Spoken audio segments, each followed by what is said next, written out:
Okay, and we will start with education technology कि education technology क्या होती है, ये हम लोग ने कल की क्लास में डिस्कस किया था। ठीक है। और हम लोग ने ये देखा था कि एजुकेशन टेक्नोलॉजी सारी फील्ड्स को एजुकेशन की कवर करती है। चाहे वो फिलोसफी ऑफ एजुकेशन को देखा जा रहा हो या साइकोलॉजी ऑफ एजुकेशन को देखा जा रहा हो, हर तरह से टेक्नोलॉजी अफेक्ट करती है। एजुकेशन टेक्नोलॉजी अफेक्ट करती है सारे एस्पेक्ट्स को। बहुत सारी प्रॉब्लम्स को रिजॉल्व करने में जिस तरह से टेक्नोलॉजी का यूज़ हुआ है, उसी तरह एजुकेशन टेक्नोलॉजी का भी यूज़ टीचिंग लर्निंग सिचुएशंस को इम्प्रूव करने के लिए किया जाता रहा है हमेशा से। और अब इस पे बहुत ज़्यादा फोकस इसलिए है क्योंकि टेक्नोलॉजी बढ़ती जा रही है, तो एजुकेशन टेक्नोलॉजी भी बढ़ती जा रही है। प्रॉब्लम सॉल्विंग इन्वेंशन है ये। प्रॉब्लम सॉल्विंग यानी देखो, कोई चीज़ इम्प्रूव तब की जाती है जब उसमें कहीं कोई कमी होती है। कोई चीज़ परफेक्ट होगी तो इम्प्रूवमेंट क्यों होगा? लेकिन नथिंग इज़ परफेक्ट। हमेशा चीज़ें इम्प्रूव होती हैं, प्रॉब्लम्स आती हैं, कमियां आती हैं, और उन कमियों को देखते हुए ये लगता है कि इसको इम्प्रूव किया जा सकता है, इस सिचुएशन को। तो टेक्नोलॉजी, जो एजुकेशन टेक्नोलॉजी है, ये ऐसी प्रैक्टिस है जो कि जहाँ पे भी कमी आती है उसको इम्प्रूव करती है। टेक्नोलॉजिकल ये जो एजुकेशन टेक्नोलॉजी है, इसका ओरिजिन भी आपको पढ़ना होगा, डेवलपमेंट पढ़ना होगा, लेकिन वो कमिंग यूनिट्स में है, उसको बाद में देखेंगे। मीनिंग ऑफ टेक्नोलॉजी पे आते हैं कि मीनिंग ऑफ टेक्नोलॉजी क्या है। कल हमने आपको दो चीज़ें बताई थी कि एक तो होता है एजुकेशन में टेक्नोलॉजी को यूज़ करना, और दूसरा होता है एजुकेशन की टेक्नोलॉजी। एजुकेशन में टेक्नोलॉजी को यूज़ करना मतलब जैसे पावर पॉइंट यूज़ करना या किसी भी तरह से ऑडियो विजुअल एड्स को यूज़ करना, एजुकेशन में टेक्नोलॉजी को यूज़ करना होता है। ये इसका बहुत नैरो मीनिंग है। ब्रॉड मीनिंग ये है कि एजुकेशन की टेक्नोलॉजी क्या है, एजुकेशन की फ़िलोसफिकल बेसिस क्या है, साइकोलॉजी क्या है, इन सब को स्टडी करना एजुकेशन टेक्नोलॉजी कहलाता है। और इन सब में जब भी कोई इम्प्रूवमेंट होगा तो फिर वो एजुकेशनल टेक्नोलॉजी के अंतर्गत होगा, क्योंकि एजुकेशन टेक्नोलॉजी डेवलप करने की साइंस है जो फिलॉसफी को, साइकोलॉजी को, या और भी जो बेसिस ऑफ एजुकेशन है उनको डेवलप करती है।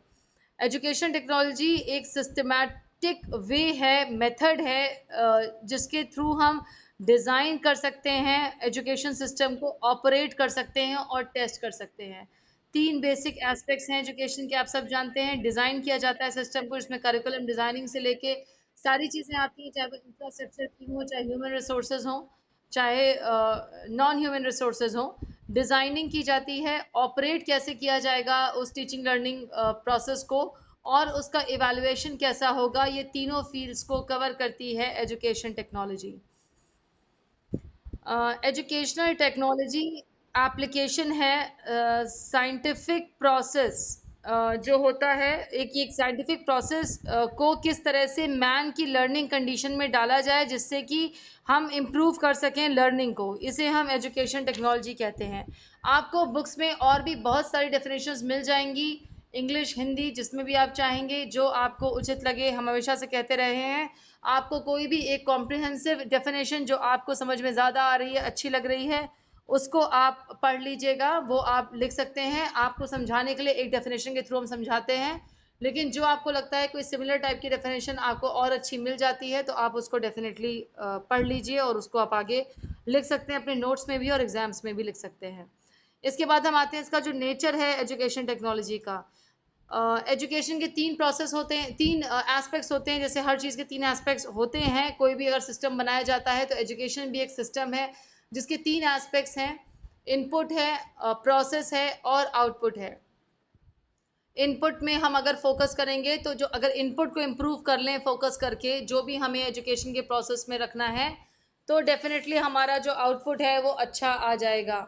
तो ये जो इनपुट है वो एजुकेशन सिस्टम में क्या क्या होना है, डेफिनेटली उसमें इनपुट में हमारे पास जो ह्यूमन रिसोर्सेज हैं उनको भी देखना है, जो नॉन ह्यूमन रिसोर्सेज हैं उनको भी देखना है। फिर उसके बाद प्रोसेस आता है। इन सारे इनपुट को लेते हुए किस तरह का प्रोसेस या टीचिंग लर्निंग सिचुएशंस या किन मेथड्स को यूज़ किया जाए जिससे हम आउटपुट को इम्प्रूव कर सकें। तो ये जो नेचर एजुकेशन टेक्नोलॉजी का, ये तीनों एस्पेक्ट्स को कवर करता है, इनपुट को, प्रोसेस को और आउटपुट को। अब क्योंकि हम प्रोसेस की बात कर रहे हैं, तो इस प्रोसेस में जो एजुकेशन टेक्नोलॉजी है वो अपने एजुकेशन टेक्नोलॉजी के थ्रू हम डेवलपमेंट के मेथड्स और टेक्निक्स को पता करते हैं कि जो भी हमारा एजुकेशन का जो भी इनपुट है, जो हमारा एम है, उसको अचीव करने के लिए कौन से मेथड्स या कौन सी टेक्निक्स उपयुक्त रहेंगी और फिर हम इफ़ेक्टिव लर्निंग करवा सकें उनके थ्रू। तो हम ये जो इसका नेचर है वो ये भी है कि वो मेथड्स और टेक्निक्स को डेवलप करता है जिससे कि इफ़ेक्टिव लर्निंग हो सके। तीसरा इसका नेचर है कि साइंटिफिक नॉलेज जो एजुकेशन की है, जो भी नए इन्वेंशंस हुए हैं, जो डिस्कवरीज हुई हैं, उनको किस तरह से अप्लाई करना है और एजुकेशन और ट्रेनिंग को इम्प्रूव करना है। देखिए, नॉलेज को जनरेट करना जितना इम्पोर्टेंट है, उतना ही इम्पोर्टेंट है उसको किस तरह से लागू किया जाए, अप्लाई किया जाए और जगहों पर जहाँ पे वो उपयुक्त है। नॉलेज को बना के डिस्कवर करके रख लेने का कोई फ़ायदा नहीं, क्योंकि प्रैक्टिकल पार्ट से भी हम उतना ही कंसर्न्ड हैं जितना इनोवेशन से कंसर्न्ड हैं।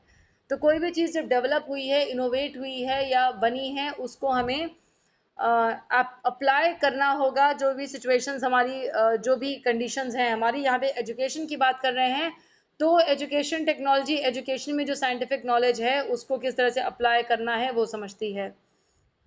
साथ में लर्निंग कंडीशंस को किस तरह से ऑर्गेनाइज किया जाए जिससे कि आउटकम जो है, जो गोल्स हैं, वो बहुत अच्छे से अचीव हो जाएं, ये भी बहुत इंपॉर्टेंट होता है। ये भी इसके नेचर में है कि आउटपुट बेस्ड या आउटकम्स, जिस पे बहुत फोकस है प्रेजेंट एजुकेशन सिस्टम का, आउटपुट बेस्ड एजुकेशन कैसी होगी, ये भी देखा जाता है। ये भी इसके नेचर में है, ये इसको स्टडी किया जाता है। डिज़ाइन करना और मेजर करने के जो इंस्ट्रूमेंट्स, उनको डिज़ाइन करना, मतलब जो इवैल्यूएशन पार्ट है। अगर हमने मेथड्स इंप्रूव कर लिए, हमने आउटपुट पे फोकस भी कर लिया, लेकिन आउटपुट का टेस्ट कैसे करेंगे? एजुकेशन टेक्नोलॉजी के थ्रू हम उन टूल्स को, उन इवैल्यूएशन के टूल्स को डिज़ाइन करेंगे और मेजरमेंट के इंस्ट्रूमेंट्स को भी समझेंगे, देखेंगे, जिससे हम टेस्ट कर सकें प्रॉपर्ली जो हमारे लर्निंग आउटकम्स हैं। तो इस पे भी टेक्नोलॉजी का फोकस रहता है। उसके नेचर में ये भी आता है कि वो आउटपुट के जो इवैल्यूएशन टूल्स हैं उनको भी देखती है एजुकेशन टेक्नोलॉजी, और साथ में जो भी एनवायरनमेंट से इफेक्ट पड़ रहा है लर्निंग पे उसको भी देखती है, कंट्रोल करती है, मीडिया मेथड्स को इम्प्रूव करती है। तो ये जो एजुकेशन टेक्नोलॉजी कैरेक्टरिस्टिक्स है, इसमें सब कुछ आता है, चाहे वो इनपुट पे फोकस करना हो, चाहे वो प्रोसेस को देखना हो, चाहे वो आउटपुट को फोकस करना हो। तो ये सारी चीज़ें एजुकेशन टेक्नोलॉजी में आती है। एजुकेशन टेक्नोलॉजी और ऑडियो विजुअल एड्स में डिफरेंस जानना आपके लिए बहुत ज़रूरी है कि क्या डिफरेंस है। देखिए, ऑडियो विजुअल एड्स जो होती हैं वो एक कुछ ऑब्जेक्टिव्स एजुकेशन के जो बनाए जाते हैं उनको अचीव करने के लिए, वहाँ तक पहुँचने के लिए मदद करती हैं, और ये इनसे इंटरेस्टिंग बनता है आपका प्रेजेंटेशन या लेसन, और आपके ज़्यादा सेंसेस इन्वॉल्व हो जाते हैं लर्निंग में, जिससे कि ज़्यादा बेटर लर्निंग हो सके। लेकिन एजुकेशन टेक्नोलॉजी इससे ज़्यादा वाइड टर्म है, और ये ऑडियो विजुअल एड्स को तो कवर करती ही करती है, लेकिन इसके अलावा और भी एस्पेक्ट्स को कवर करती है। तो हम बार बार इस बात पे फोकस कर रहे हैं कि बहुत नैरो वे में एजुकेशन टेक्नोलॉजी को नहीं समझना है। एजुकेशन टेक्नोलॉजी ज़्यादा ब्रॉड है, ज़्यादा चीज़ों को कवर करती है, ज़्यादा एस्पेक्ट्स को एजुकेशन टेक्नोलॉजी कवर करती है एजुकेशन के। इसको हमें समझना होगा। कुछ ऑब्जेक्टिव्स हैं एजुकेशन टेक्नोलॉजी के, वो भी क्योंकि वो इसी से रिलेटेड हैं इसके नेचर से, इसलिए उसको भी आप इसी क्लास में समझ लें। ऑब्जेक्टिव्स ऑफ एजुकेशन टेक्नोलॉजी क्या है?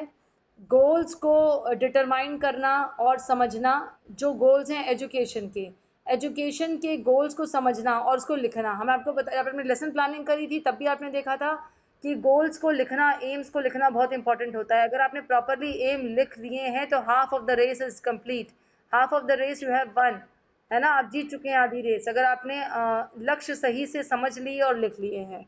तो ये एजुकेशन टेक्नोलॉजी का ऑब्जेक्टिव है कि हम गोल्स को डिटरमाइन करें और उनको प्रॉपरली लिख पाएँ। दूसरा है कि वो लर्नर के कैरेक्टरिस्टिक्स को प्रॉपरली एनालाइज कर सकें।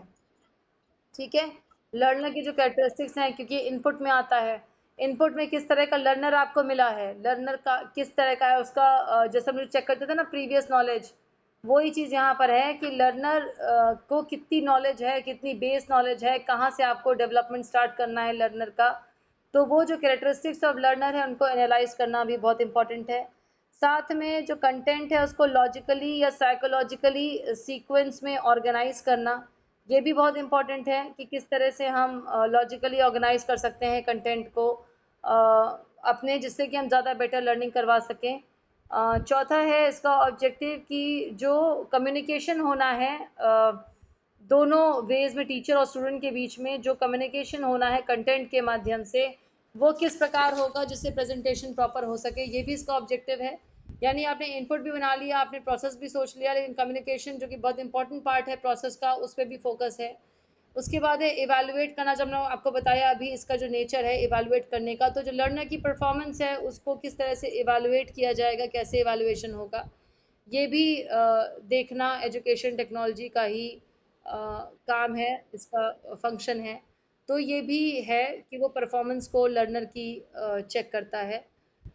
साथ में फीडबैक प्रोवाइड करना, जिससे कि प्रॉपरली जो भी हम सोच रहे थे हो जाएंगी चीज़ें, जो ऑब्जेक्टिव्स हैं हमारे वो अचीव हो जाएंगे।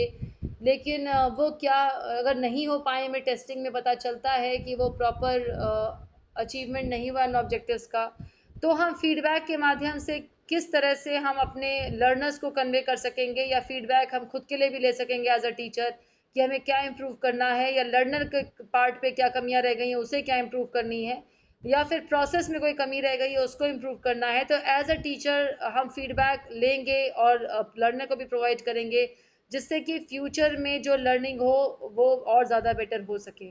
तो ये ऑब्जेक्टिव्स ऑफ एजुकेशन टेक्नोलॉजी हैं, आपको हमने ब्रॉडली बता दिए हैं। इसके अलावा भी आपको बुक्स में मिलेंगे ऑब्जेक्टिव्स, आप उसको पढ़िएगा, देखिएगा, और बेसिकली वो इन्हीं सारे ऑब्जेक्टिव्स के सराउंडिंग घूमेंगे। आप देखेंगे उसको, सब कुछ इसी को सराउंड कर रहे हैं। तो आप एक बार देख लीजिएगा। उसके अलावा अगर आपको लगता है कि अगर कोई चीज़ फिर भी अगर लगता है एक्सप्लेनेशन के लायक है, तो यू कैन आस्क एक्सप्लेनेशन, आप कह सकते हैं हमसे एक्सप्लेन करने को अपनी अगली क्लास में। अ, तो यहाँ तक तो आपका कंप्लीट किया हमने ऑब्जेक्टिव्स और नेचर एजुकेशन टेक्नोलॉजी का और मीनिंग एजुकेशन टेक्नोलॉजी का। यहाँ तक में जितना हमने पढ़ाया आपको, यहाँ तक अगर आपको कोई कंफ्यूजन हो तो आप पूछ लीजिए कि आपको कोई कंफ्यूजन यहाँ तक आ रहा है, तो you may raise your queries.